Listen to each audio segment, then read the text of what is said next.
Konting tiis na lang, babe. Malapit nang ibigay ng matandang dalagang yan ang lahat sa atin. Akala niya yata ay siya pa rin ang bida sa pamilyang ito. Pero ang totoo, isa na lang siyang machine na naglalakad. Ang mga salitang yon ay hindi galing sa isang kaaway. Nanggaling ang mga ito sa likod ng pinto ng master bedroom mula sa bibig ng babaeng tinuring niyang parang tunay na kapatid. Kasunod nito ay ang matinis at mapanguyam na tawa ni Clarice, isang tawa na tila tumusok ng diretso sa puso ni Elizara Alonso. Napatigil si Eli sa labas ng pinto. Ang kanyang kamay ay nakataas, akmang kakatok sana, ngunit nanigas ito sa ere. Mahigpit niyang hawak ang isang maliit na kahon na may balot na pelus. Isang Patek Philippe na relo na nagkakahalaga ng higit pa sa isang taong sweldo ng mga empleyado niya. Ito sana ang sorpresa niya para sa anibersaryo ng pagtatrabaho ni Nestor sa kumpanya. Gusto niyang iparamdam na kahit wala na si Gabriel, mayroon pa ring pamilyang nagmamahal kay Nestor. Ngunit ang narinig niya, kasunod ang tuluyang dumurog sa kanyang natitirang pag-asa. Hayaan mo siya, sagot ng boses ni Nestor, ang kanyang bayaw, ang lalaking ipinangako niyang aalagaan sa harap ng libingan ng kanyang asawa. Ang boses nito ay malamig, puno ng pagkasuklam na kailanman ay hindi ipinakita nito sa harap niya. Kapag napapirma ko na siya sa transfer of assets bukas sa site inspection, tapos na ang pagpapanggap natin. Sawang-sawa na akong maging utusan ng babaeng yan. Panahon na para tayo naman ang maghari. Dahan-dahang ibinaba ni Eli ang kanyang kamay. Ang bigat ng kahon ng relo ay tila naging singbigat ng mundo. Walang luhang pumatak sa kanyang mga mata dahil ang sakit ay masyadong malalim para sa luha. Parang may pumipiga sa kanyang dibdib. Isang uri ng paninikip na nagpapahirap sa kanyang paghinga. Ang hallway ng kanilang mansyon na dati ay puno ng mga alaala ng tawanan noong buhay pa si Gabriel, ay biglang naging malamig at nakakatakot na lugar. Ang mga mamahaling painting sa pader ay tila nakatingin sa kanya ng may panghuhusga, tinatawanan ang kanyang katangahan. Sa halip na sugudin sila at gumawa ng eksena, tumalikod si Eli. Humakbang siya palayo ng tahimik. Ang bawat yapak sa makapal na karpet ay walang nilikhang ingay, tulad ng paglaho ng kanyang tiwala sa mga taong ito. Bumaba siya sa kusina nang wala sa sarili. Nakita niya ang isang sobre sa ibabaw ng counter, ang bonus na inihanda niya para sa tuition ng anak ni Manang Fe, ang kanilang kasambahay. Kahit na ang mundo niya ay gumuguho, ang kanyang kamay ay kusa pa ring dumampot ng ballpen at nagsulat ng maikling bilin sa sobre. Para kay Junior, mag-aral siyang mabuti. Iyon si Eli, kahit wasak na, nagbibigay pa rin. Ngunit sa pagkakataong ito, ang kanyang kabutihan ay may kasamang pait. Kinabukasan, ang langit ay kasing dilim ng kanyang nararamdaman. Ang ulan ay bumubuhos ng walang humpay habang binabagtas nila ang daan patungo sa itinatayong community center sa Quezon. Ate Eli, sigurado ka bang okay ka lang? Ang tahimik mo yata, tanong ni Nestor habang nagmamaneho. Ang tono nito ay puno ng pekeng pag-aalala. Ang parehong boses na narinig niyang humahamak sa kanya kagabi. Tumingin si Eli sa bintana. Pinapanood ang mga patak ng ulan na nag-uunahan sa salamin. Masakit lang ang ulo ko, Nestor. Iniisip ko lang ang kinabukasan ng kumpanya. Hindi napansin ni Nestor ang diin sa kanyang boses. Tumangulang ito at ngumiti ng lihim. Huwag kang mag-alala, ate. Ako na ang bahala sa lahat. Nakarating sila sa site. Ito ay isang liblib na lugar, malapit sa isang bangin na tinatanaw ang maalon na dagat sa ibaba. Ang lupa ay maputik at madulas dahil sa ulan. Walang tao, walang mga trabahador. Sabi ni Nestor ay pinaga niya ang dismissal dahil sa bagyo. Pero alam na ngayon ni Eli ang totoo. Bumaba sila ng sasakyan. Ang hangin ay humahampas sa kanilang mga mukha, dala ang lamig na tumatagos hanggang buto. Dito ate, Dito ang magandang view para sa itatayong pavilion. Sigaw ni Nestor. Pilit na nilalabanan ang ingay ng hangin at ulan. Itinuro niya ang dulo ng bangin. Sumunod si Ili. Ang putik ay kumakapit sa kanyang mga sapatos. Tila pinipigilan siyang tumuloy. Binabalaan siya ng lupa sa panganib na naghihintay. Nang makarating sila sa gilid, huminto siya at humarap kay Nestor. Ang mukha ng kanyang bayaw ay wala ng maskara. Ang kaninang maamong ekspresyon ay napalitan ng isang nangiting matalim at puno ng malisya.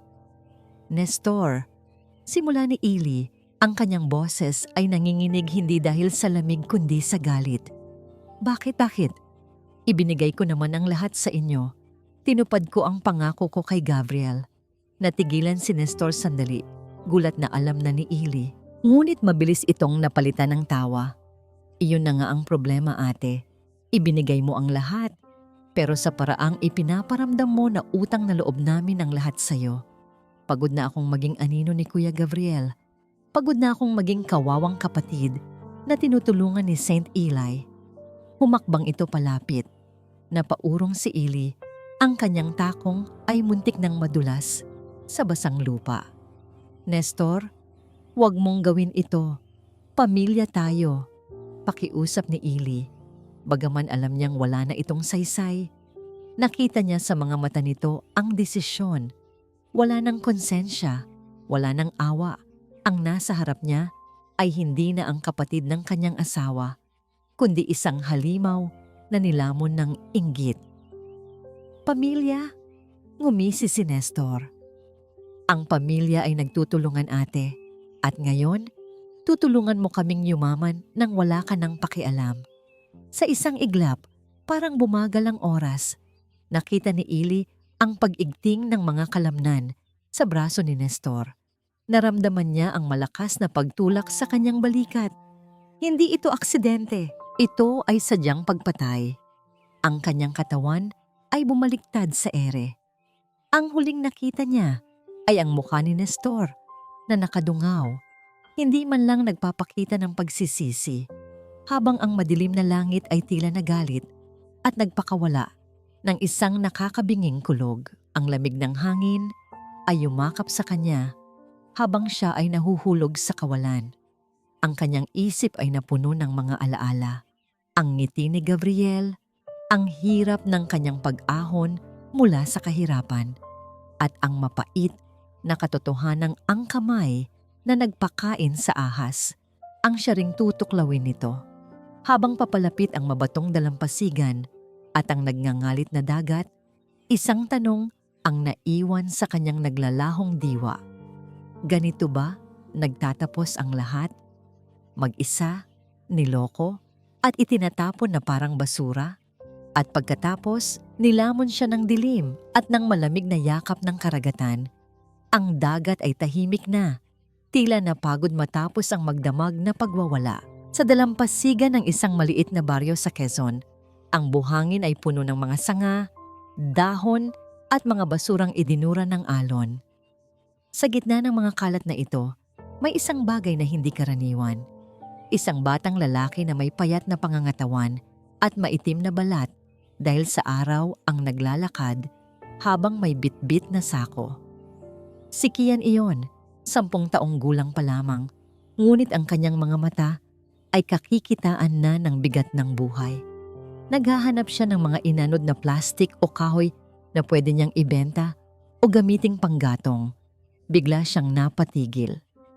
Sa di kalayuan, sa pagitan ng 2 malalaking bato, may nakita siyang nakahandusay, isang babae. Ang damit nito ay punit-punit at puno ng putik, at ang balat ay namumutla na parang papel. Mabilis na tumakbo si Kian pabalik sa kanilang maliit na dampa. Ang kanyang mga paa ay lumulubog sa basang buhangin habang sumisigaw. Ang boses ay puno ng takot at pagmamadali. Tinawag niya si Nanay Isabel. Ang mata ng babaeng kumupkop sa kanya nang maulila siya. Lumabas si Nanay Isabel. Hukot na ang kanyang likod at puti na ang buhok. Ngunit mabilis pa rin siyang kumilos kapag kinakailangan. Nang makita niya ang babaeng itinuro ni Kian, hindi siya nagatubili. Sa kabila ng rayuma sa kanyang mga tuhod, lumuhod siya sa basang buhanginan at inilapit ang tainga sa dibdib ng babae. May pintig pa, mahina pero nandoon. Sa tulong ng ilang kapitbahay na nagising sa ingay, binuhat nila ang babae papasok sa dampa ni Nanay Isabel. Ang bahay ay gawa lamang sa tagpitagping yero at kahoy. Ang sahig ay kawayan na tumatagitag sa bawat hakbang. Walang kuryente, tanging ang liwanag ng araw na sumisilip sa mga butas ng dingding ang nagbibigay ilaw. Sa loob ng 3 araw, ang babaeng estranghera ay nakaratay sa banig. Nilinis ni Nanay Isabel ang mga sugat nito gamit ang pinakuluang dahon ng bayabas. Wala silang pera pambili ng gamot sa butika, kaya't ang karunungan ng matatanda ang kanilang naging sandata. Pinunasan niya ang mukha ng babae ng maligamgam na tubig at pinatakan ang mga labi nito ng sabaw ng pinaglagaan ng bigas. Si Kia naman ay laging nakaupo sa isang sulok. Pinagmamasdan ang tita na natutulog. Nagtataka siya kung bakit ang kinis ng mga kamay nito walang kalyo, hindi tulad ng mga kamay ng mga tao sa baryo nila. Sa ika-4 na araw, nagising si Eli. Dahan-dahan niyang iminulat ang kanyang mga mata. Ang unang sumalubong sa kanya ay hindi ang mamahaling chandelier ng kanyang kwarto sa Maynila, kundi ang bubong na pawid na may sapot ng gagamba. Masakit ang kanyang buong katawan para itong binugbog ng paulit-ulit. Sinubukan niyang bumangon pero umikot ang kanyang paningin at napapikit siya sa sakit ng ulo. "Huwag ka munang gumalaw, Ineng." Isang malambing at paos na boses ang narinig niya. Nakita niya ang isang matandang babae na may dalang mangkok na umuusok. Si Nanay Isabel. Lumapit ito at inalalayan siyang maupo ng bahagya. "Nasaan ako?" ang tanong ni Eli, pero ang boses niya ay garalgal at halos hindi marinig. Sino? Sino ako?" Nagkatinginan si Nanay Isabel at si Kian. Ang takot ay gumuhit sa mukha ng matanda. Alam niya ang ibig sabihin ng tingin na iyon, ang tingin ng isang taong nawala sa sarili. "Nasa ligtas ka na lugar, anak," sagot ni Nanay Isabel habang hinihipan ang mainit na lugaw. "Wala kaming nakitang kahit anong pagkakakilanlan sa'yo nung inanood ka kang dagat." Pinilit ni Eli na alalahanin ang nakaraan. Pumikit siya ng mariin.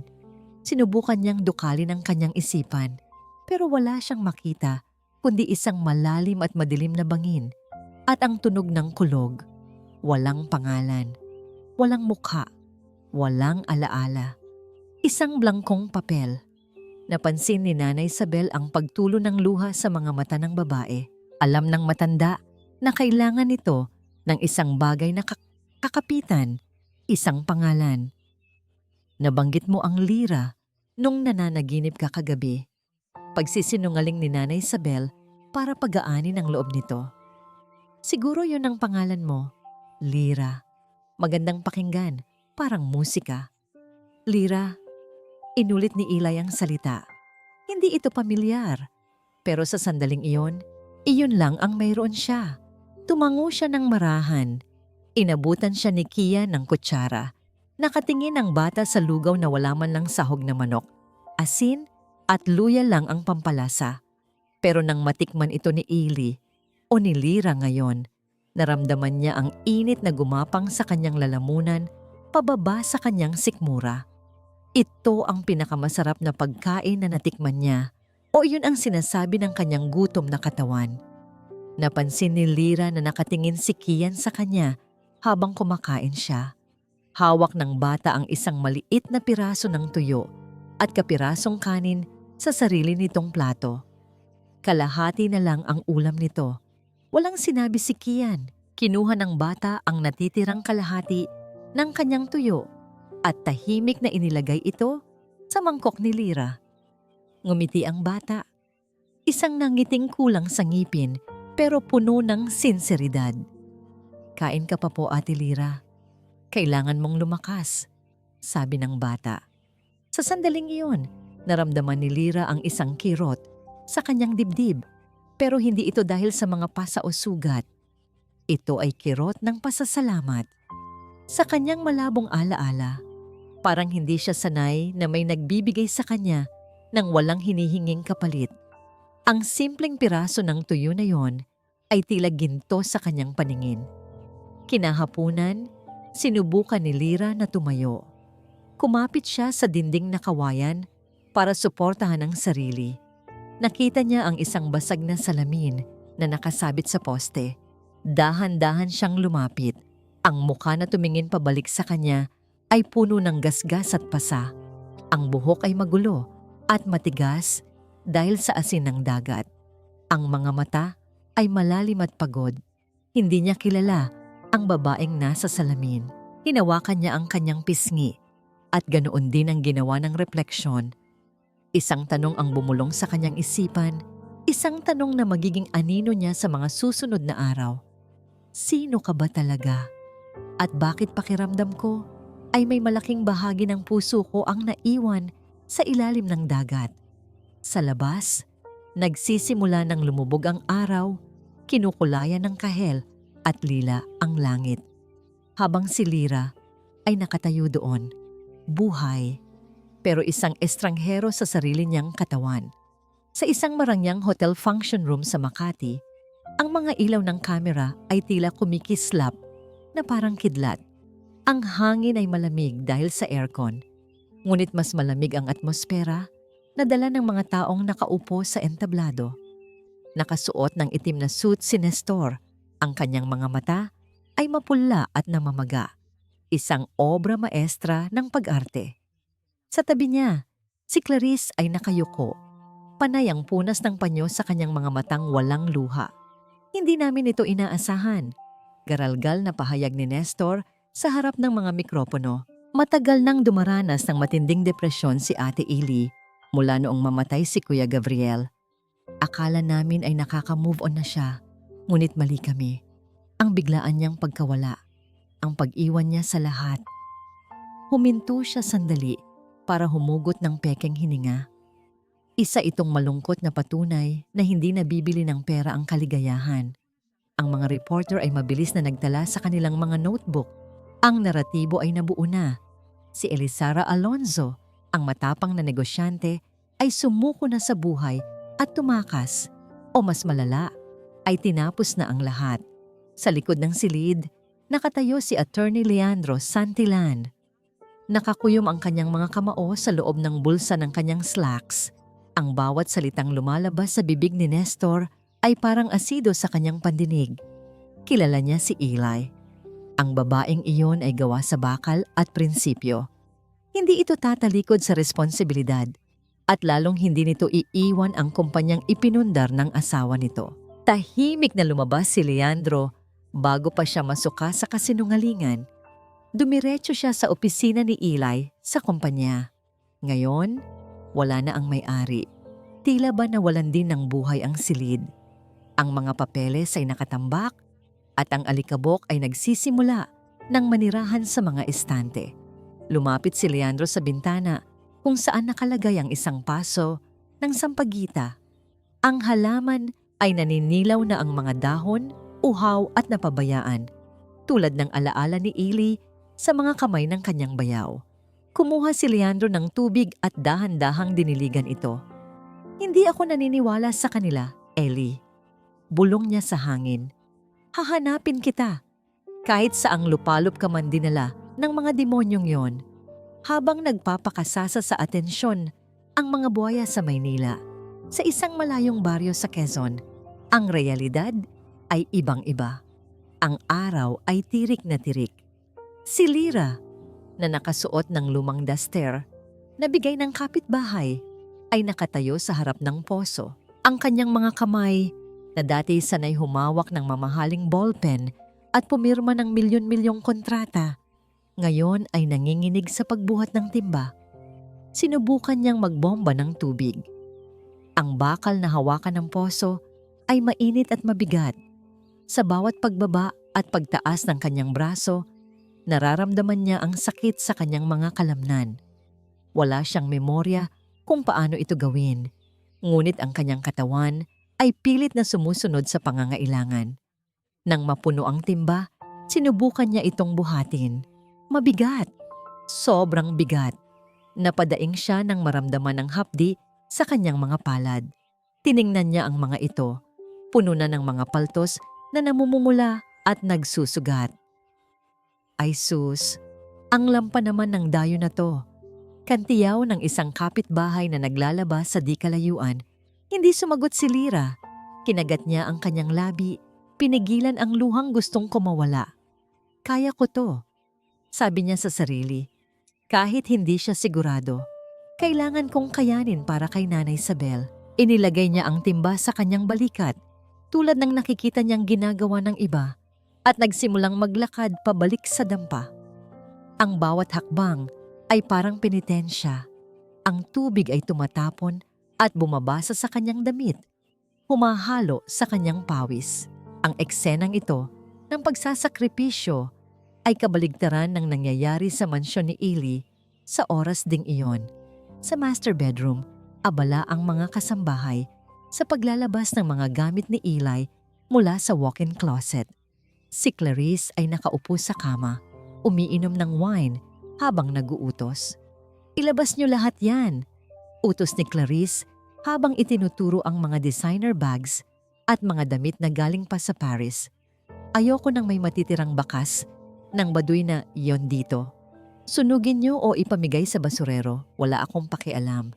Ang mahalaga, malinis na ang kwarto ko."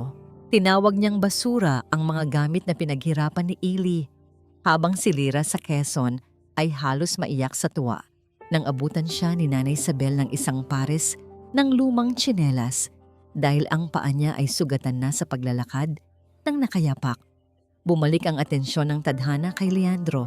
Gabing-gabi na, nang pasukin niya ng palihim ang parking lot ng kumpanya.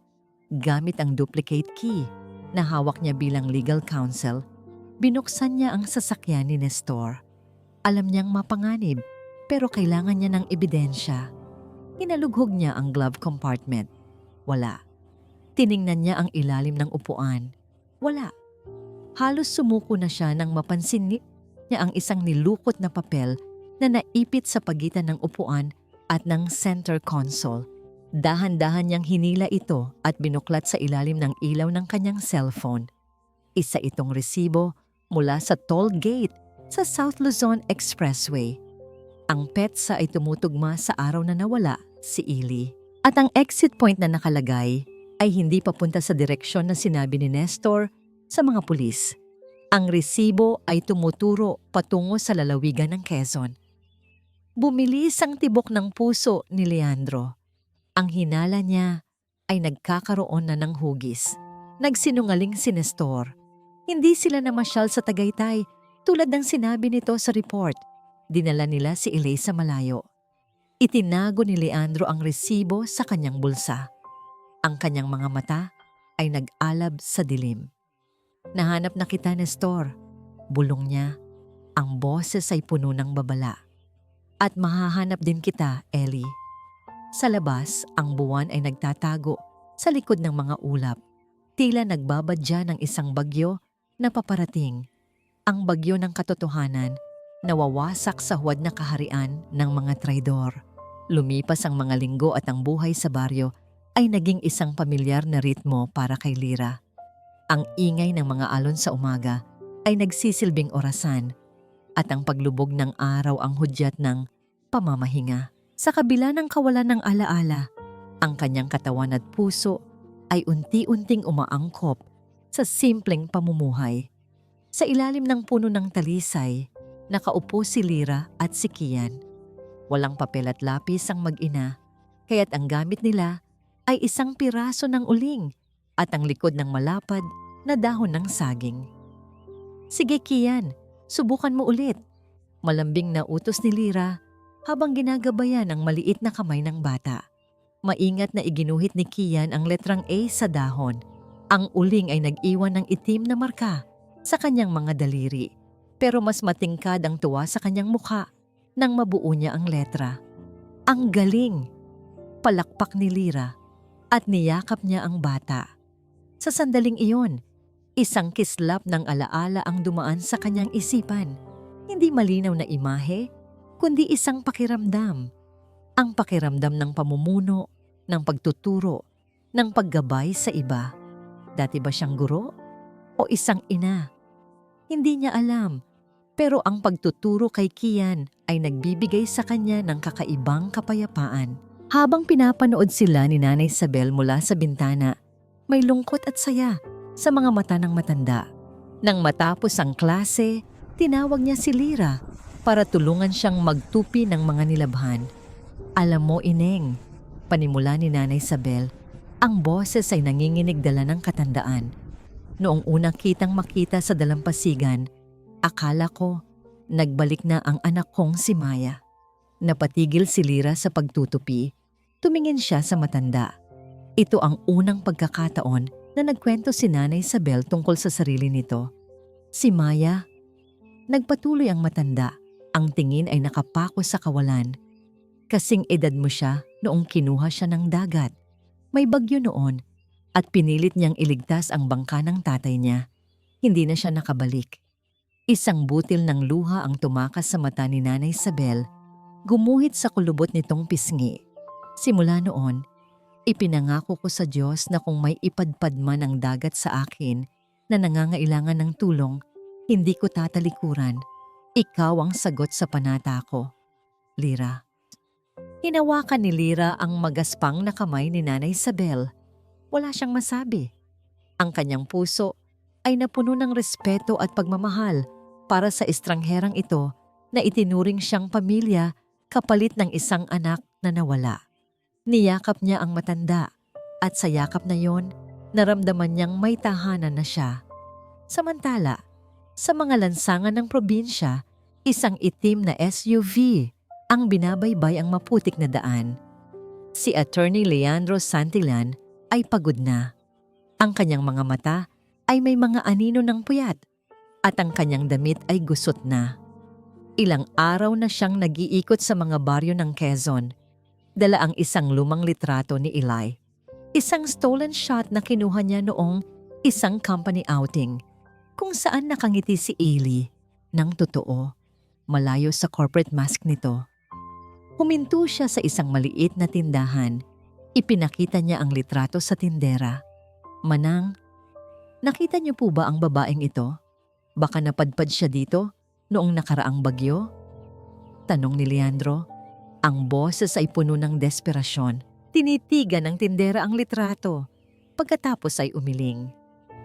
Naku sir, wala po kaming nakikitang ganyang kagandang babae dito. Ang mga tao dito, amoy araw at dagat. Iba ang kutis niyan. Bumuntong hininga si Leandro. Salamat po. Bumalik siya sa sasakyan at sumandal sa manibela. Gusto nang sumuko ng kanyang katawan, pero ang kanyang puso ay ayaw pumayag. Nandito ka lang, Eli. Nararamdaman ko, bulong niya sa sarili. Hindi ako titigil hanggat hindi kita naiuwi. Pinaandar niya muli ang makina at nagpatuloy sa walang katiyakang paghahanap. Sa baryo, lumalalim na ang gabi. Si Lyra ay nakaupo sa labas ng dampa, nag-aayos ng sirang lambat na gagamitin ni Kian sa panghuli ng alimango bukas. Tahimik ang paligid, tanging ang huni ng mga kuliglig ang maririnig. Nang hindi namamalayan, nagsimulang humuni si Lyra ng isang himig. Wala itong lyrics, isang malungkot at mabagal na melodiya. Ang kanyang mga daliri ay sumasabay sa ritmo ng kanta habang tinatahi ang lambat. Hindi niya alam kung saan galing ang kantang iyon. Hindi niya alam na ito ang paboritong kantahin ng kanyang yumaong asawang si Gabriel noong mga panahong nagigipit sila sa negosyo. Ito ang kanta ng pag-asa sa gitna ng unos. Ang himig ay tila susi na pilit binubuksan ang nakasaradong pinto ng kanyang alaala. Ngunit nanatili itong nakakandado. Biglang nabasag ang katahimikan. Mula sa loob ng dampa, narinig niya ang sunod-sunod at malalakas na pag-ubo. Hindi ito ordinaryong ubo. Tunog ito ng isang bagang nahihirapan na parang pinupunit ang dibdib. Nanay? Tawag ni Lyra. Binitawan niya ang lambat at mabilis na pumasok sa loob. Nakita niya si Nanay Isabel na nakaupo sa banig, nakahawak sa dibdib, at namimilipit sa sakit. Si Kian ay nasa tabi nito, umiiyak at hindi alam ang gagawin. "Nanay!" Sigaw ni Lyra. Lumapit siya at inalalayan ng matanda. Nang alisin ni Nanay Isabel ang kamay sa kanyang bibig, nanlaki ang mga mata ni Lyra. Sa ilaw ng gasera, kitang-kita niya ang mapulang likido na bumabalot sa palad ng matanda. Dugo. Maraming dugo. "Lyra!" Bulong ni Nanay Isabel bago tuluyang bumigay ang katawan nito at nawalan ng malay sa mga bisig ni Lyra. Ang mundo ni Lyra ay tila huminto. Ang takot na naramdaman niya noong siya ay naanod sa dagat ay bumalik. Pero mas matindi ngayon. Wala silang pera, walang ospital sa malapit, at ang nag-iisang taong kumupkop sa kanya ay nag-aagaw buhay. Niyakap niya ng mahigpit ang matanda habang si Kian ay humahagulgol sa tabi.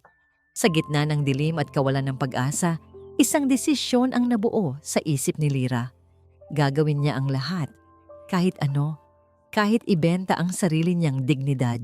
Mailigtas lang ang babaeng naging ina niya sa pangalawang pagkakataon. Ang sikat ng araw sa bayan ay tila apoy na tumutupok sa balat ng sino mang maglakad sa kalsada ng tanghaling tapat. Ngunit hindi alintana ni Lyra ang init o ang alikabok. Ang tanging nasa isip niya ay ang humuhupang hininga ni Nanay Isabel at ang takot sa mga mata ni Kian.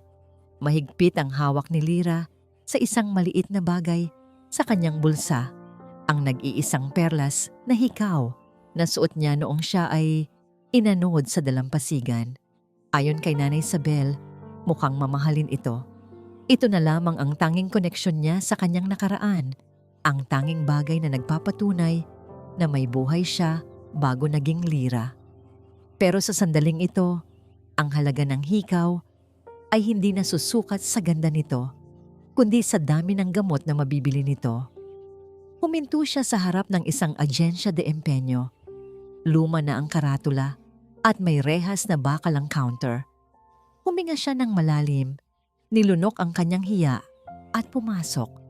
Ang lalaki sa likod ng rehas ay tila na bored sa buhay, ni hindi man lang nag-angat ng tingin nang ilapag ni Lyra ang hikaw sa salamin. "Magkano po ito?" tanong ni Lyra. Ang boses ay nanginginig sa kaba. Kinuha ng lalaki ang hikaw, sinipat gamit ang isang maliit na lente, at pagkatapos ay tumawa ng mapang-uyam. Tiningnan niya si Lyra mula ulo hanggang paa, ang kanyang kupas na duster, ang kanyang magulong buhok, at ang kanyang mga paa na tsinelas lang ang suot. "Ineng, saan mo naman ito ninenok?" Sarkastikong tanong ng lalaki. "South Sea Pearl ito. Hindi bagay sa'yo. Baka peke to o nakaw." "Hindi po yan nakaw." Mabilis na depensa ni Lyra, bagaman namumula na siya sa kahihiyan. "Akin po yan. Parang awa nyo na. Kailangan lang po ng pamilya ko ng panggamot. Kahit magkano lang po." Inihagis ng lalaki ang hikaw pabalik sa kanya. "Bibigyan kita ng 500. Take it or leave it. Maraming peke ngayon."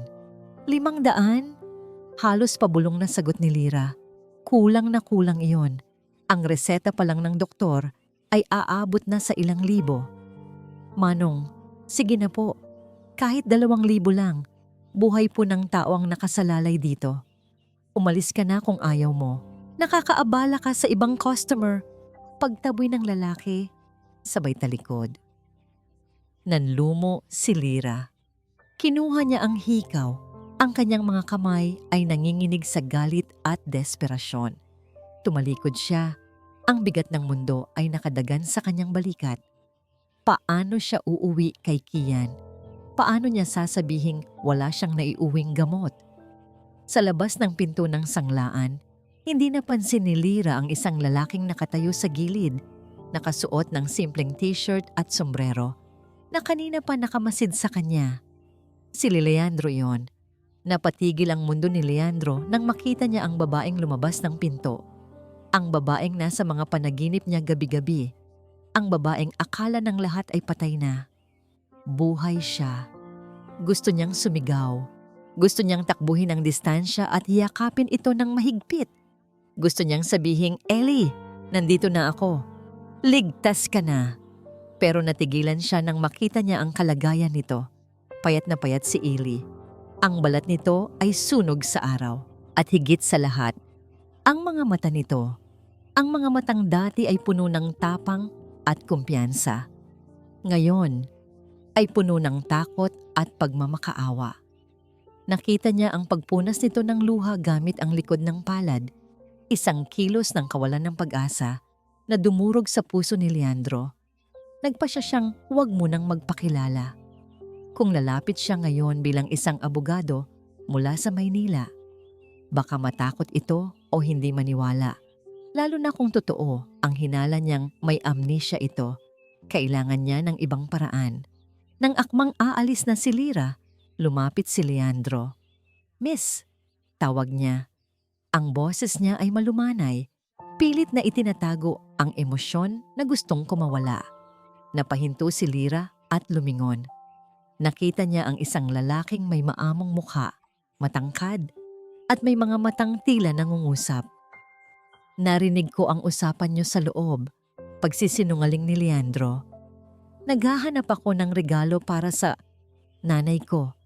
Mahilig siya sa perlas. Tumingin siya sa hikaw na hawak ni Lyra. Pwede ko bang bilhin yan? Babayaran kita ng tama. Naguluhan si Lyra. Pero sabi ng lalaki sa loob, peke daw ito. Ngumiti ng mapait si Leandro. Alam kong hindi peke yan, Ellie. Dahil ako ang pumili niyan nung sinamahan ko si Gabriel, bumili ng regalo para sa'yo. Gusto sana niyang sabihin. Marunong ako tumingin ng alahas.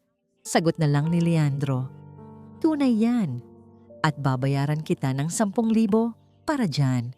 Nanlaki ang mga mata ni Lyra. 10,000? Para sa kanya, ang halagang yon ay isang himala. Sigurado po kayo? Sobra-sobra po yan. Kumuha si Leandro ng pera sa kanyang wallet at iniabot ito sa kanya.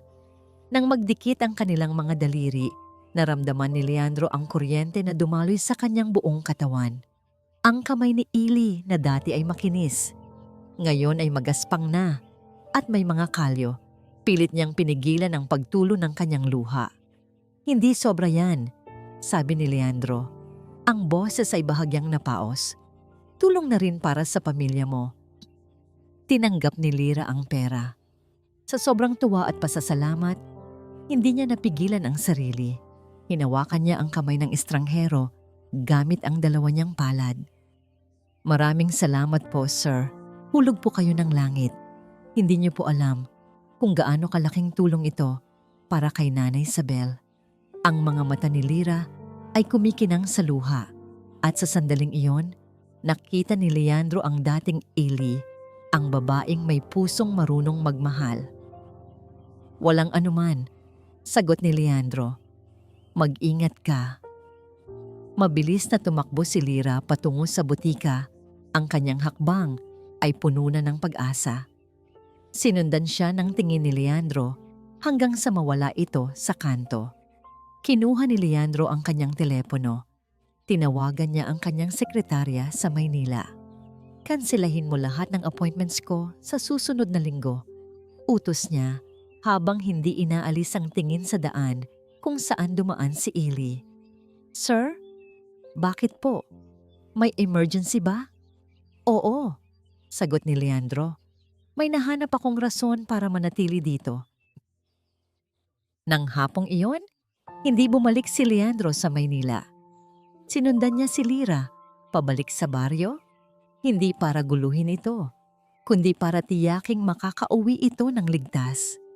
At habang pinapanood niya si Lyra na masayang inaabot ang gamot kay Kian sa loob ng maliit na dampa, gumawa si Leandro ng isang pangako. Hindi siya aalis. Magpapanggap siya. Magiging Leo siya, isang simpleng volunteer. Papasok siya sa mundo ni Lyra, hindi para hilahin ito pabalik sa magulong buhay sa syudad, kundi para protektahan ito hanggang sa handa na itong maalala ang lahat. Nagsimula na ang ulan, ngunit sa puso ni Leandro, tumila na ang bagyo. Nahanap na niya ang kanyang tahanan. Kinabukasan, Maagang nagising si Lyra na may kakaibang gaan sa kanyang dibdib. Salamat sa gamot na nabili niya, humupa na ang lagnat ni Nanay Isabel at naging payapa na ang paghinga nito. Habang nagsasayang si Lyra sa labas, nakarinig siya ng mga yapak na papalapit. Napalingon siya at nakita ang lalaking tumulong sa kanya sa sanglaan kahapon. Iba na ang suot nito ngayon. Isang simpleng puting t-shirt at maong, at may dala itong toolbox at ilang piraso ng yero. Magandang umaga, bati ng lalaki. Ang ngiti nito ay umaabot sa kanyang mga mata. Isang tanawin na nagpapabilis ng tibok ng puso ni Lyra nang hindi niya maipaliwanag. Sir, ano pong ginagawa niyo dito? Gulat na tanong ni Lyra. Pinunasan ng kanyang basang kamay sa kanyang duster. Leo na lang, sagot nito. Napansin ko kasing butas-butas na ang bubong niyo noong sinundan kita kahapon. At dahil wala pa akong matutuluyan habang nagbo-volunteer ako dito sa bayan, naisip kong makipag-deal. Aayusin ko ang bahay niyo, kapalit ng tanghalian. Pwede ba yon? Hindi makapaniwala si Lyra. Sa baryong ito, sanay sila na ang mga dayo ay mapagmataas.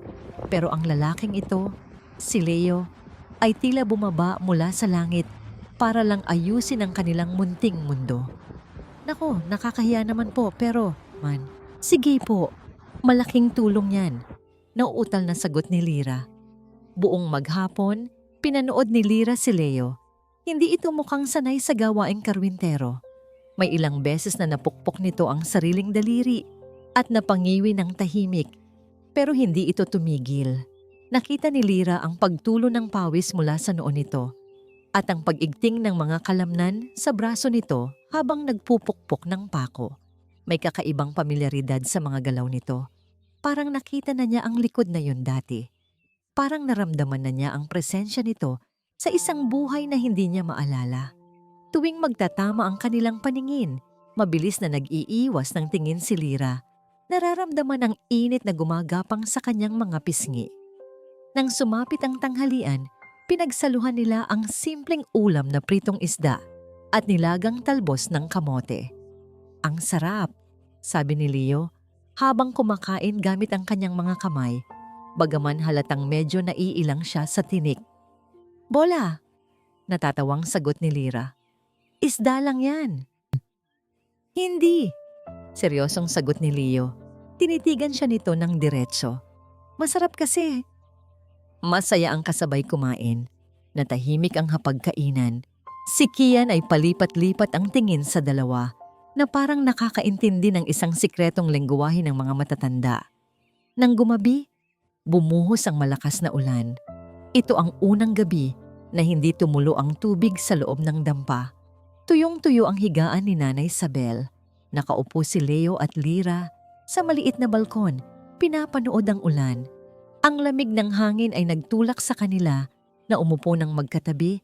Ang kanilang mga braso ay halos magkadikit. Ang amoy ng basang lupa ay humahalo sa amoy ng sabon na gamit ni Leo.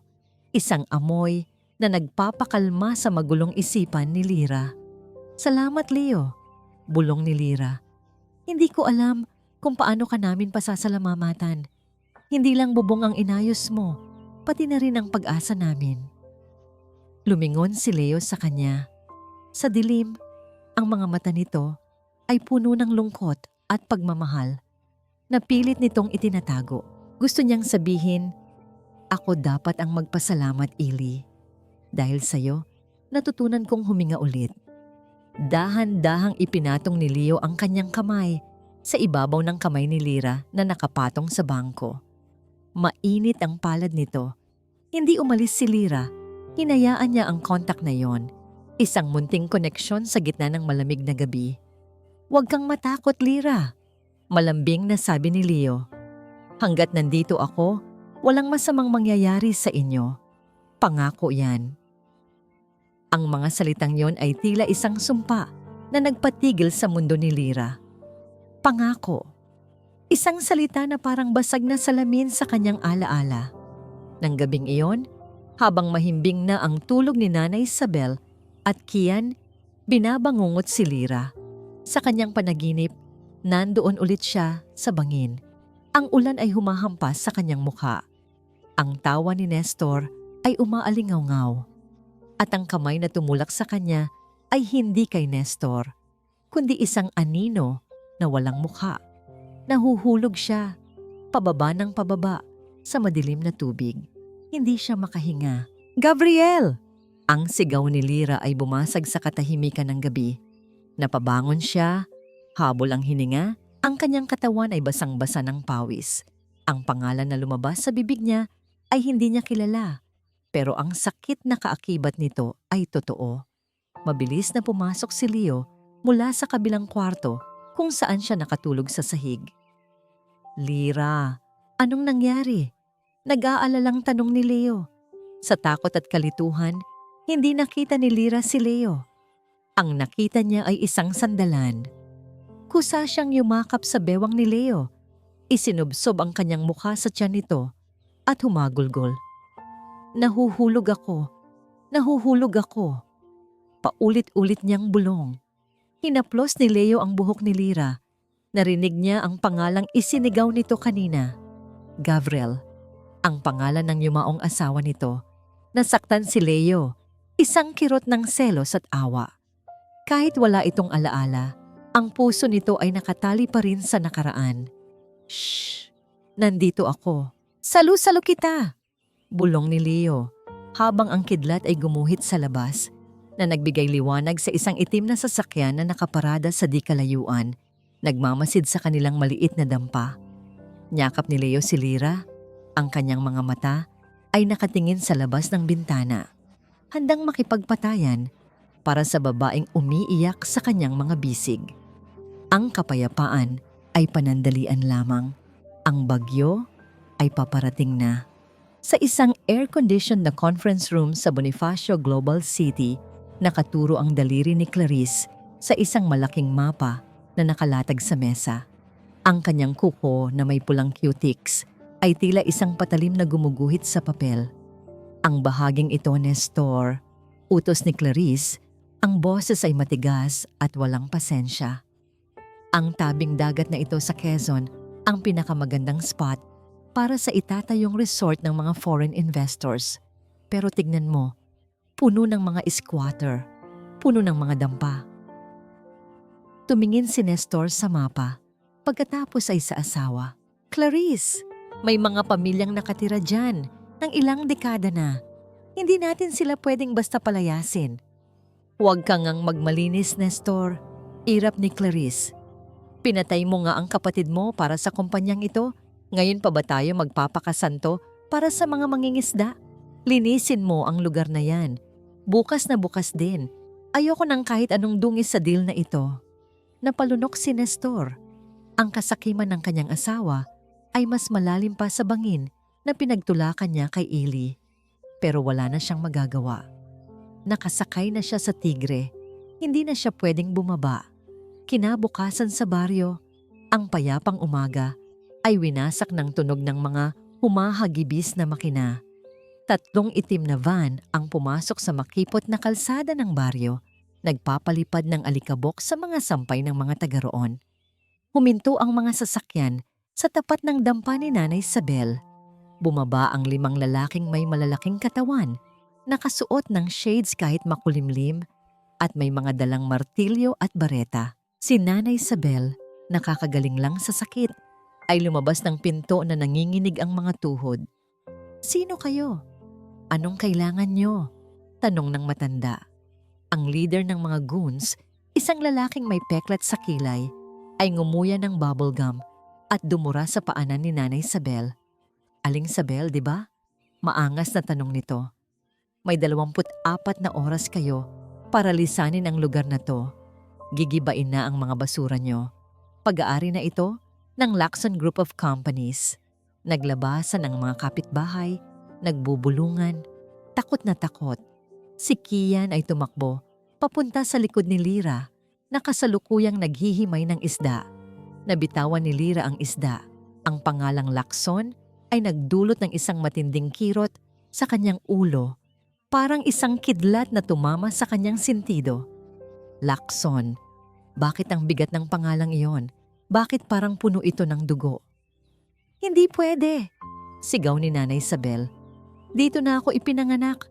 Wala kaming pupuntahan. Tinulak ng lalaki si Nanay Isabel. Napaupo ang matanda sa lupa. Huwag kang maarte.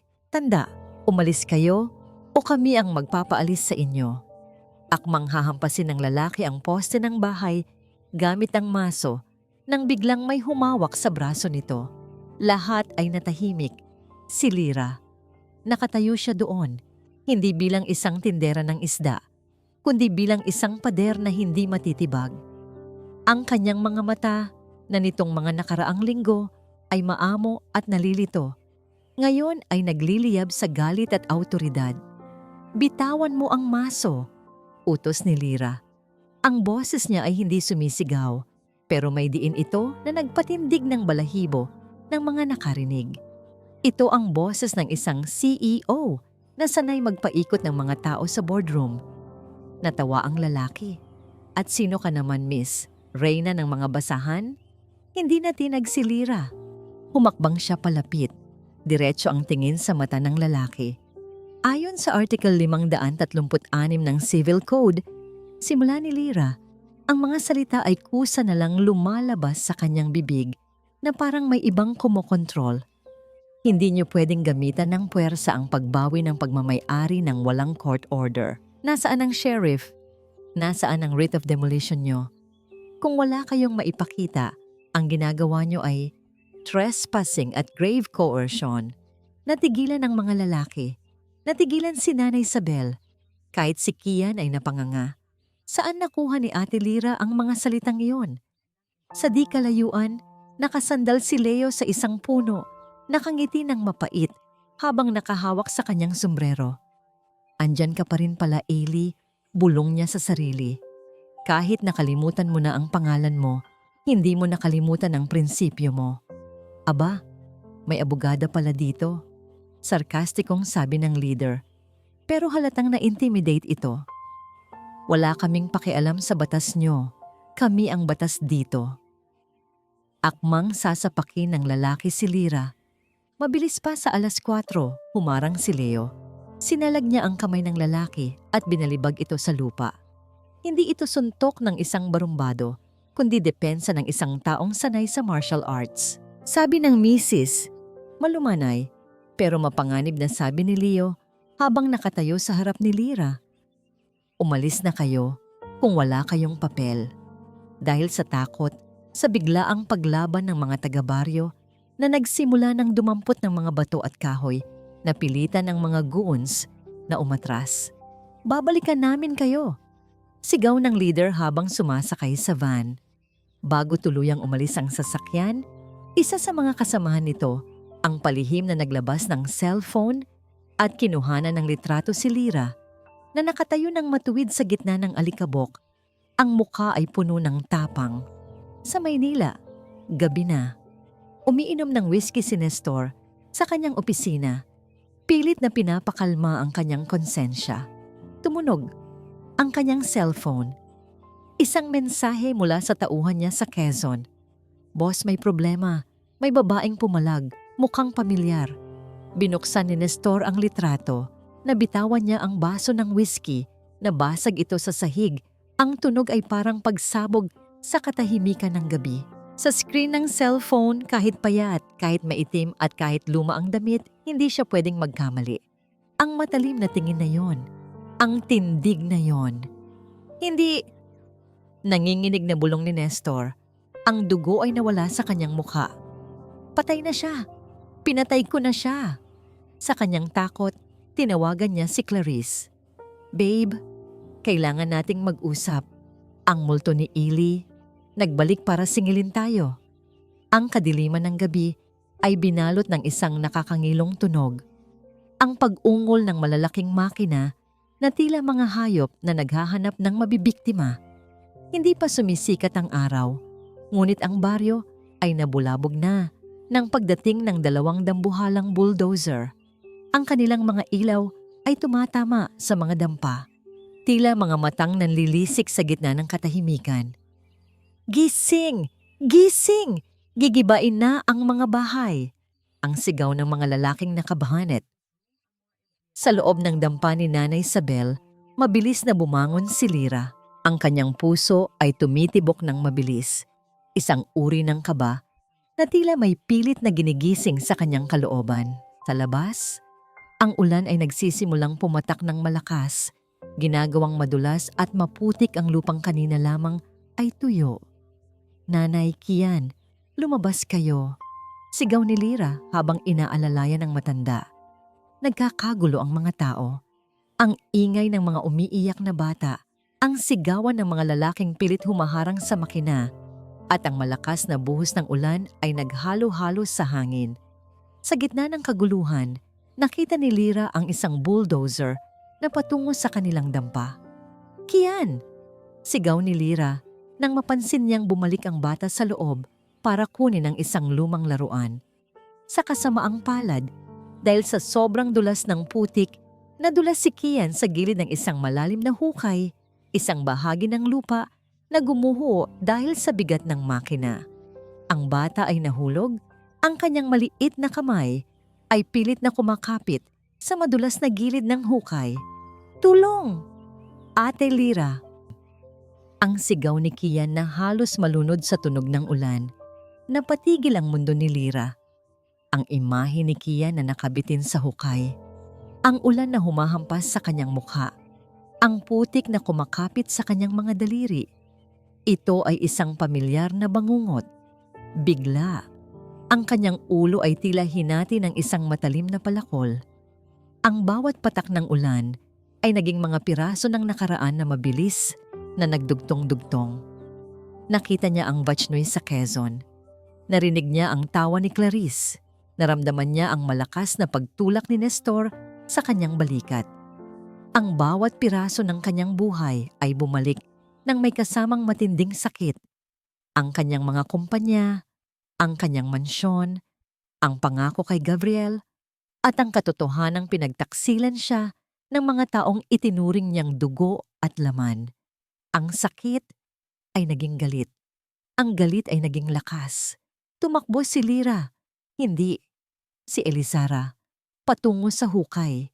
Sa isang mabilis na pagkilos, hinablot niya ang kamay ni Kian bago pa ito tuluyang lumubog sa putik.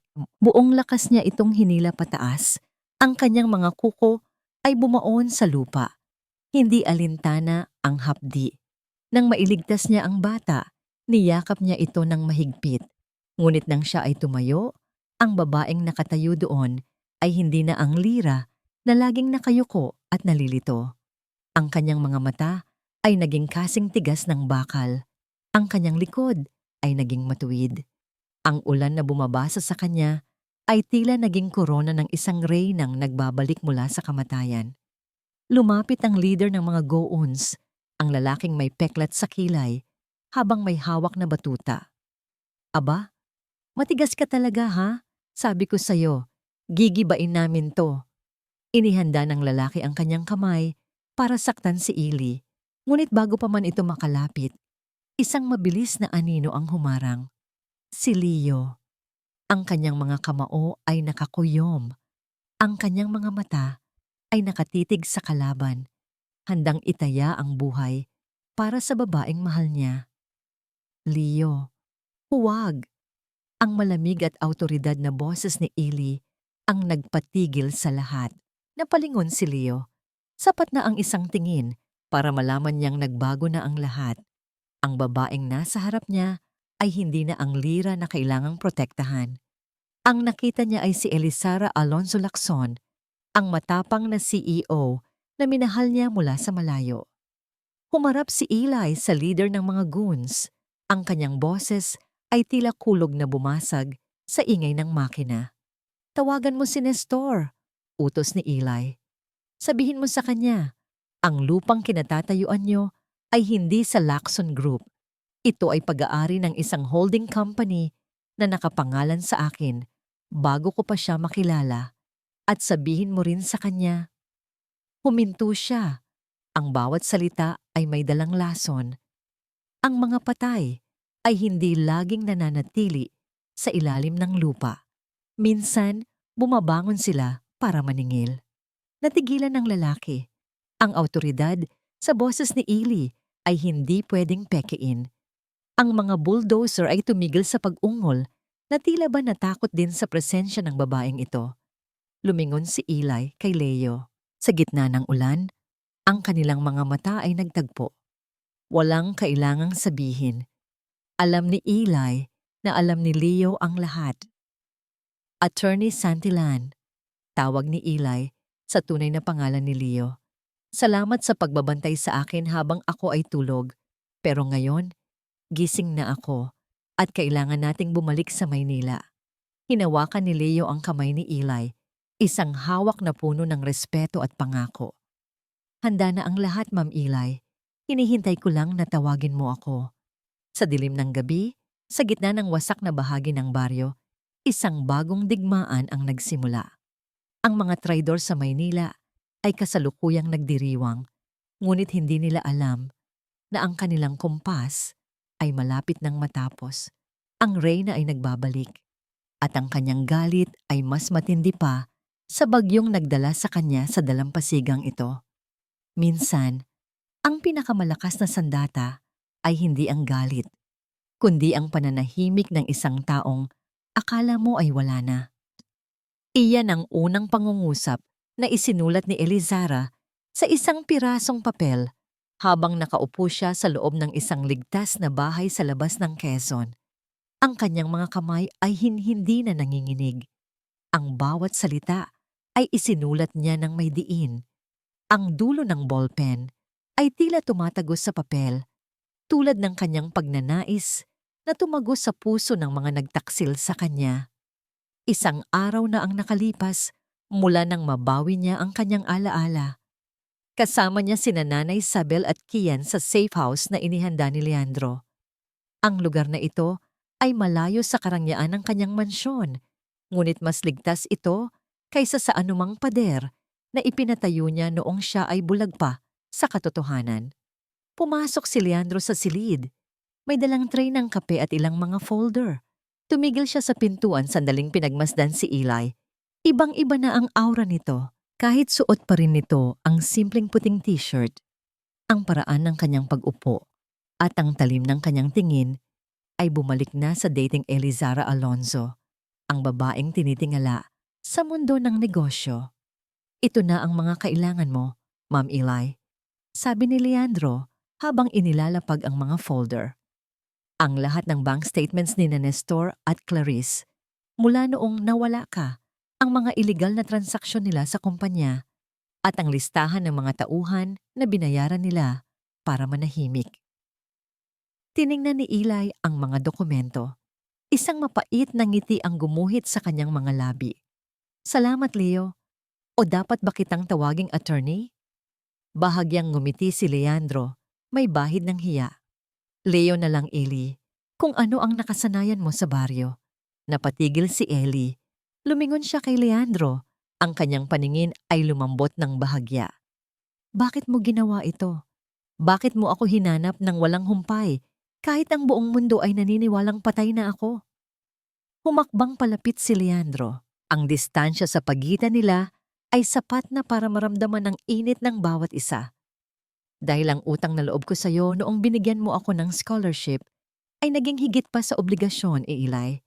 Hinanap kita dahil hindi ko kayang mabuhay sa mundong alam kong wala ang liwanag mo. Isang golden moment ang nabuo sa katahimikan ng silid. Walang halik, walang yakap, ngunit ang pagtatama ng kanilang mga mata ay mas malakas pa sa anumang pisikal na ugnayan. Naramdaman ni Eli ang pagtibok ng kanyang puso. Hindi dahil sa takot, kundi dahil sa pag-asang mayroon pa palang taong tapat sa kanya. Ngunit mabilis na binalik ni Eli ang kanyang sarili sa realidad. Sapat na ang emosyon, Leo. Ngayon, pag-usapan natin ang pagkawasak nila. Anong plano? Tanong ni Leandro, handa nang sumunod sa bawat utos ng kanyang reyna. Hindi ko sila lalabanan sa korte agad-agad. Simula ni Eli, ang kanyang boses ay malamig na parang yelo. Gusto ko silang makitang mabaliw muna. Gusto kong maramdaman nila ang pakiramdam ng isang taong hinahabol ng sarili niyang anino. Kinuha ni Eli ang isang maliit na kahon mula sa kanyang bag. Ang Patek Philippe na relo na hindi niya nabitawan kahit noong nahulog siya sa bangin. Ang balot na pelus nito ay puno na ng tuyong putik, ngunit ang loob ay nananatiling makinang. Ipadala mo ito kay Nestor, utos ni Eli. Walang note, walang pangalan. Ipadala mo sa gitna ng kanilang dinner party bukas.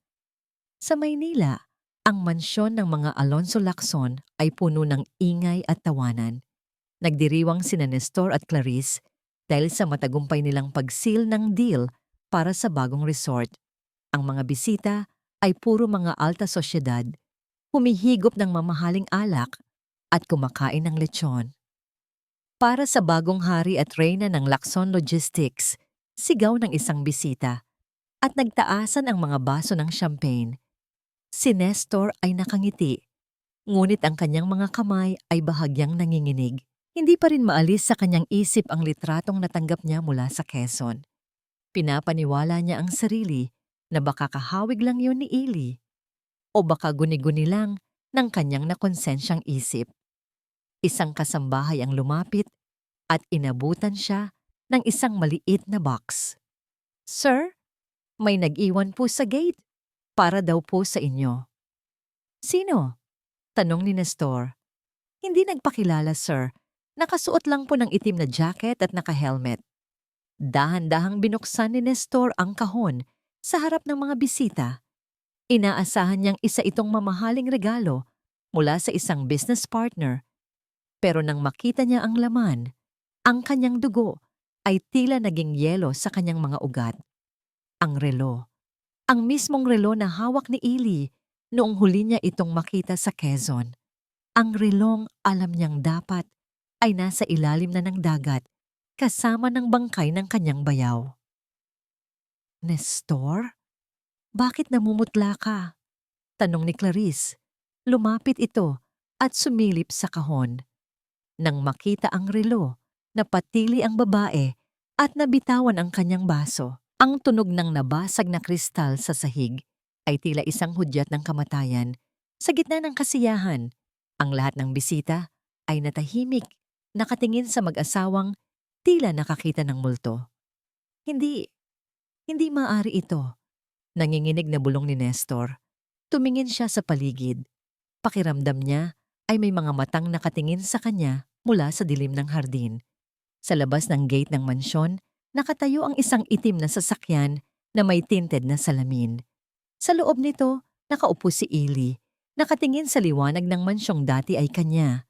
Sa kanyang tabi, hawak ni Leandro ang kanyang kamay ng mahigpit. "Ito pa lang ang simula, Nestor," bulong ni Eli sa hangin. Ang mga patay ay hindi nananatiling tahimik kapag ang katarungan ay hindi pa nakakamit. Pinaandar ni Leandro ang sasakyan at dahan-dahang umalis. Iniwan ang mag-asawang namumutla sa loob ng kanilang huwad na kaharian. Ang gabi ay madilim, ngunit para kay Eli, ito ang unang gabi na malinaw ang kanyang daan. Walang mas nakakatakot kaysa sa anino ng taong pinatay mo, na ngayon ay dahan-dahang humahakbang pabalik sa iyong buhay. Para kay Nestor, ang bawat sulok ng mansyon ay tila naging isang bitag. Ang bawat kaluskos ng hangin sa bintana ay tila bulong ni Elizara, at ang bawat refleksyon niya sa salamin ay tila nagpapakita ng mukha ng kanyang bayaw na puno ng putik at galit. Hindi na nakakatulog si Nestor. Ang kanyang mga mata ay lubog na at nangingitim. Hawak niya ang baso ng alak habang nakatingin sa kawalan, ngunit ang nanginginig niyang kamay ay nagiging sanhi ng pagtalsik ng likido sa kanyang mamahaling carpet. "Ano ba, Nestor? Magtigil ka nga!" Ang singhal ni Clarice habang pabagsak na naupo sa tapat nito. "Isang relo lang yon. Baka may nakakita sa'yo sa Quezon at pinaglalaruan lang tayo. Huwag kang magpahalata na takot ka dahil lalo tayong mabubuking." "Isang relo lang?" Tiningnan siya ni Nestor ng may halong pait. "Clarice, nandoon yon sa bulsa niya bago siya mahulog. Paano yon makakarating dito? kung hindi siya mismo ang nagpadala? Buhay siya, Clarice. Buhay si Eli. Ano naman na kung buhay siya? Tumayo si Clarice. Ang kanyang boses ay puno ng kamandag. Kung nakaligtas man ang matandang yan, siguradong baliw na yon o naghihingalo na sa kung saang lungga. Huwag kang duwag. Bukas na ang pirmahan ng bilihan ng kumpanya. Kapag nakuha na natin ang pera, aalis na tayo ng bansa. Hayaan mo siyang maghabol sa anino natin. Ngunit ang hindi alam ni Clarice, ang aninong tinutukoy niya ay kasalukuyang pinuputol ang kanilang mga ugat. Sa loob ng safe house, nakaupo si Eli sa harap ng isang laptop. Ang liwanag ng screen ay tumatama sa kanyang mukha na ngayon ay wala ng bahid ang dumi ng baryo. Sa tulong ni Leandro, nagawa niyang pasukin ang mga accounts na siya mismo ang gumawa. Mga lihim na backdoors ng kumpanya na hindi alam ni Nestor. Leo, tawag ni Eli. Ang kanyang boses ay kalmado, ngunit may dalang kapangyarihan. Tapos na. Lahat ng accounts na ginamit nila para ilabas ang pera ng kumpanya patungo sa kanilang offshore accounts ay naka-freeze na. Bukas, sa mismong oras ng pirmahan, malalaman nila na wala silang kahit isang kusing na mahahawakan. Lumapit si Leandro at ipinatong ang kanyang kamay sa balikat ni Eli. Sigurado ka na ba dito, Eli? Sa oras na lumabas ka bukas, wala nang balikan. Malalaman ng lahat ang katotohanan. Humarap si Eli sa kanya. Isang matapang na desisyon ang nakita ni Leandro sa mga mata nito. Ito ang nararapat, Leo. Hindi lang para sa akin, kundi para sa lahat ng mga empleyadong niloloko nila at para kay Kian. Gusto kong makita ng batang iyon na ang katarungan ay hindi lamang isang salita sa libro, kundi isang bagay na dapat ipaglaban. Isang golden moment ang namagitan sa kanila nang abutin ni Eli ang isang gunting. Tumingin siya sa salamin. Ang kanyang mahabang buhok na simbolo ng kanyang pagiging pasensyosa at mapagtiis na Ate Eli ay dahan-dahan niyang ginupit. Isa-isang nalaglag ang mga hibla ng buhok sa sahig tulad ng pagbagsak ng kanyang mga takot. Sa bawat gupit, ang kanyang anyo ay nagiging mas matalas, mas moderno, at mas palaban. Nang matapos siya, ang babaeng nakatingin sa salamin ay hindi na si Lyra at hindi na rin ang dating Eli. Ito ay isang bagong Elizara, isang babaeng dumaan sa apoy at nabuhay. Bagay sa'yo, bulong ni Leandro, ang kanyang paningin ay puno ng paghanga. Mukha kang handang manalo. Kinabukasan, ang araw ng pinakahihintay na Daihoy Kodong at ang pagbebenta ng Lacson Logistics sa opisina ni Nestor, isang tawag ang bumasag sa kanyang huling pag-asa. Ano? Anong ibig mong sabihin na invalid ang account? Sigaw ni Nestor sa telepono. Nandyan ang pera. Check it again. Sir, sorry po, pero ang lahat ng assets ng kumpanya ay nailipat sa isang trust fund na hindi niyo pwedeng galawin ng walang pirma ng original founder. At ang accounts niyo ni Ma'am Clarice, may legal hold po mula sa Central Bank. Nabitawan ni Nestor ang telepono. Ang tunog ng pagbagsak nito sa sahig ay tila hatol ng kamatayan. Sa sandaling iyon, pumasok si Clarice na hingal, dala ang kanyang mamahaling bag na tila biglang naging mabigat. Nestor! Ang credit cards ko ayaw gumana. Ang mga alahas na binili ko sa auction, binabawi ng bangko. Sigaw ni Clarice, ang kanyang boses ay matinis sa takot. Anong nangyayari? Tumingin si Nestor sa asawa. Ang kanyang mukha ay kasing puti ng papel. Tapos na tayo, Clarice. Nandito na siya. Nararamdaman ko. Sa labas ng gusali ng BGC, isang itim na Mercedes ang huminto. Bumaba si Leandro, inayos ang kanyang suit, at pagkatapos ay binuksan ang pinto para sa kanyang kasama. Isang sapatos na may mataas na takong ang unang tumapak sa semento. Kasunod nito ang paglabas ng isang babaeng nakasuot ng all-white power suit. Ang kanyang maikling buhok ay nakaayos ng perpekto at ang kanyang mga mata ay nakatago sa likod ng dark shades. Hindi siya lumingon sa mga taong napapatingin sa kanyang ganda at awtoridad. Diretso ang kanyang lakad patungo sa entrance ng gusali. Ang bawat yapak ng kanyang takong sa marmol na sahig ay naglilikha ng tunog na tila isang hudyat ng nalalapit na paghuhukom. "Handa ka na ba, Ellie?" Tanong ni Leandro habang nasa tapat na sila ng pinto ng Grand Ballroom kung saan nagaganap ang meeting. Inalis ni Eli ang kanyang shades. Isang matalim at malamig na ngiti ang lumitaw sa kanyang mga labi. "Hindi sila ang dapat kong tanungin kung handa na ako," sagot ni Eli. "Ang tanong ay, handa ba silang makita ang multo na sila mismo ang gumawa?" Binuksan ni Leandro ang dalawang malaking pinto. Ang lahat ng mata sa loob ng ballroom ay napabaling sa kanila. Ang katahimikan ay tila isang mabigat na kumot na bumalot sa buong silid, habang si Elizara Alonso Lacson ay dahan-dahang naglalakad sa gitna ng aisle patungo sa entablado kung saan nakatayo ang isang nanlalamig na Nestor. Ang lamat sa salamin ay tuluyan ng nabasag. Ang bawat hakbang ni Elizara sa gitna ng ballroom ay tila isang tibok ng orasan na nagbibibilang ng nalalapit na katapusan ng isang kasinungalingan. Ang tunog ng kanyang mga takong sa makinis na sahig ay bumasag sa mabigat na katahimikan ng silid. Ang mga shareholder na kanina lang ay abala sa pag-uusap tungkol sa kita ay tila naging mga ribulto sa gulat. Sa entablado, ang ballpen na hawak ni Nestor ay nahulog mula sa kanyang nanginginig na mga daliri. Ang kanyang mga mata ay nanlaki. Ang kanyang mga labi ay nanginig, ngunit walang tunog na lumaba. Para sa kanya, ang babaeng naglalakad patungo sa kanya ay hindi tao. Ito ay ang multo ng Quezon, ang bangungot na pinilit niyang ibaon sa putik. "Ate, Ellie?" Ang tanging bulong na lumabas sa tuyong lalamunan ni Nestor. Tumayo si Eli sa tapat ng mahabang mesa ng Board of Directors.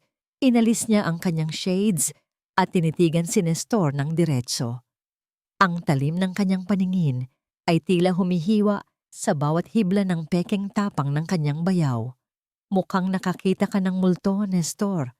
Ang malamig na boses ni Eli ay umalingaw-ngaw sa buong ballroom, abot hanggang sa huling hilera ng mga upuan. "Bakit? Hindi mo ba inaasahan na ang babaeng itinulak mo sa bangin ay marunong lumangoy pabalik?" Isang malakas na bulungan ang sumabog sa silid. Ang mga kamera ng media na inimbitahan ni Nestor para sa historic signing ay agad na humarap kay Eli. Ang bawat flash ng kamera ay tila isang sampal sa mukha ng mga traidor. Anong sinasabi mo?" Ang sigaw ni Clarice na biglang tumayo. Ang kanyang boses ay matinis at puno ng desperasyon. "Sino ka? Hindi ikaw si Ellie. Si Ellie ay nawawala. Sadyang iniwan kami dahil sa depresyon. Isa kang impostora." Humarap si Eli kay Clarice. Isang mapait at mapang-uyam na ngiti ang lumitaw sa kanyang mga labi. "Clarice, hanggang sa huli, ang galing mo pa ring umarte. Pero ang problema sa mga kasinungalingan, kahit gaano mo kaganda ang pagkakabalot, amoy bulok pa rin kapag nabuksan." Lumapit si Leandro sa podium at inilapag ang isang folder. "Ako, bilang legal counsel ng Alonso Lacson Group, ay formal na nagpapatunay na ang babaeng nasa harap niyo ay si Elizara Alonso Lacson. At narito ang mga ebidensya ng pagtatangka sa kanyang buhay at ang sistematikong pagnanakaw sa kumpanya." Bumukas ang malaking screen sa likod ng entablado. Hindi ito ang presentation ng resort deal. Sa halip, lumabas ang mga screenshots ng mga illegal na bank transfers ni Nestor patungo sa mga dummy accounts. At ang pinakamatindi, ang audio recording ng usapan nina Nestor at Clarice sa loob ng kanilang kwarto. Ang mismong usapan na naririnig ni Eli bago siya trijurin. Ang boses ni Clarice na tumatawa at tinatawag si Eli na ATM machine ay narinig ng lahat. "Hindi totoo yan! Fake yan!" sigaw ni Nestor habang sinusubukang abutin ang laptop. Ngunit hinarang siya ng mga security guards na kanina palihim na kinausap ni Leandro. Nestor, Clarice, tawag ni Ili. Ang kanyang boses ay bumalik sa pagiging kalmado, pero may bigat ng katarungan. Binigyan ko kayo ng lahat. Itinuring ko kayong pamilya dahil iyon ang huling hiling ni Gabriel. Pero ang ibinalik niyo sa akin ay kamatayan. Ang kumpanyang ito ay hindi niyo pag-aari. Ito ay itinayo sa dugo at pawis namin ni Gabriel. At ngayon, binabawi ko na ang lahat. Isang golden moment ang nangyari nang biglang lumabas mula sa gilid ng kurtina ang isang maliit na bata. Si Kian. Nakasuot ito ng maayos na damit, pero ang kanyang mga mata ay nanatiling inosente. Itinuro ni Kian si Nestor. Siya po, sabi ng bata sa harap ng mikropono. Ang kanyang boses ay nanginginig, pero malinaw. Siya po ang nakita kong tumulak kay Nanay Mira sa bangin. Siya po ang masamang tao. Iyon ang huling pako sa kabaong ni Nestor at Clarice. Ang mga shareholder ay nagsimulang sumigaw ng galit. Ang mga board members ay isa-isang tumayo at lumayo sa dalawa. Tila ba may nakakahawang sakit ang mag-asawa? Wala kang alam. Bata ka lang. Sigaw ni Clarice. Nawalan na siya ng kontrol. Lumingon siya kay Nestor at bigla itong sinampal. Kasalanan mo ito. Sabi ko sa'yo, siguruhin mong patay na siya. Duwag ka kasi. Ako pa? Ikaw ang nag-utos sa akin, Clarice. Ikaw ang gahaman. Bulyaw ni Nestor pabalik. Sa gitna ng entablado, ang dalawang traidor ay nagsimulang magsisihan. Inilalabas ang lahat ng kanilang baho sa harap ng buong mundo. Para silang mga asong nag-aagawan sa buto habang ang kanilang kaharian ay gumuho na. Pinanood sila ni Eli ng may halong lungkot at pandidiri. Walang tamis sa paghihiganti. Tanging kapayapaan lang ang naramdaman niya dahil sa wakas, ang katotohanan ay malaya na. Bumukas ang mga pinto ng ballroom, pumasok ang mga pulis, bitbit ang mga arrest warrants. Nestor Lacson, Clarice Lacson, inaaresto kayo sa kasong attempted murder at plunder, sabi ng hepe ng mga pulis. Nang ilagay ang mga posas sa kanilang mga kamay, tumingin si Nestor kay Eli. Ang kanyang mga mata ay puno ng pagsusumamo. Ate Ellie, parang awa mo na. Pamilya tayo. Hindi kumurap si Eli. Ang pamilya ay hindi nagpapatayan para sa pera, Nestor. Ang pamilya ay nagmamahalan. At ang pamilya ko ngayon ay nandoon sa labas, naghihintay sa akin. Dinala na ang dalawa palabas ng ballroom habang ang mga flash ng kamera ay patuloy na kumikislap. Inire-record ang kanilang kahiyahiyang pagbagsak. Naiwan si Eli sa entablado, kasama si Leandro at Kian. Huminga si Eli ng malalim. Ang bigat na dala niya sa kanyang dibdib sa loob ng maraming buwan ay tila tuluyan ng naglaho. Lumingon siya kay Leandro na nakatingin sa kanya ng may buong pagmamalaki at pagmamahal. Tapos na, Eli, bulong ni Leandro. Hindi pa, Leo, sagot ni Eli habang hinahawakan ng kamay ni Kian. Magsisimula pa lang tayo. Sa pagkakataong ito, itatayo natin ang isang bagay na hindi masisira ng kahit anong bagyo. Isang buwan matapos ang gulo sa boardroom, ang opisina ni Elizara ay puno ng bango ng mga sariwang bulaklak, hindi ang mga mamahaling buke na galing sa mga business partners, kundi ang mga pinitas na ligaw na bulaklak mula sa Quezon na dinala ni Kian. Ang sikat ng araw sa Maynila ay tila hindi na kasing bangis ng dati. Sa halip, ito ay nagbibigay ng init na tila humahaplos sa kanyang bagong gupit na buhok. Nakaupo si Eli sa kanyang malaking silya, ngunit hindi na siya nakatali sa mga tambak na papeles. Sa harap niya ay ang mga dokumento para sa pagtatatag ng Sabel Kian Foundation. Sigurado ka na ba dito, Eli? Tanong ni Leandro habang nakasandal sa hamba ng pinto, nakamasid sa babaeng mas lalong naging maganda sa kanyang paningin dahil sa kapayapaang bakas sa mukha nito. You're giving up a huge part of your active role in the company. Tumingin si Eli kay Leandro at ngumiti. Isang ngiti na umabot sa kanyang mga mata, ang uri ng ngiti na natutunan niya sa ilalim ng dampa ni Nanay Isabel. "I'm not giving up, Leo. I'm just moving forward," sagot ni Eli. "Natutunan ko sa Quezon na ang tunay na yaman ay hindi nasusukat sa laki ng logistics empire na hawak mo. It's about the lives you touch. I want to build schools, clinics, and provide clean water to the people who saved my life when the world thought I was nothing." Tumayo si Eli at lumapit sa bintana. Tinatanaw ang abalang kalsada ng Makati. Nestor and Clarice wanted this company so much that they lost their souls. "Ayokong maging katulad nila. I want to live, Leo. I want to breathe." Isang linggo matapos iyon, bumalik sila sa Quezon. Ngunit sa pagkakataong ito, hindi na sila nakatira sa tagpi-tagping dampa.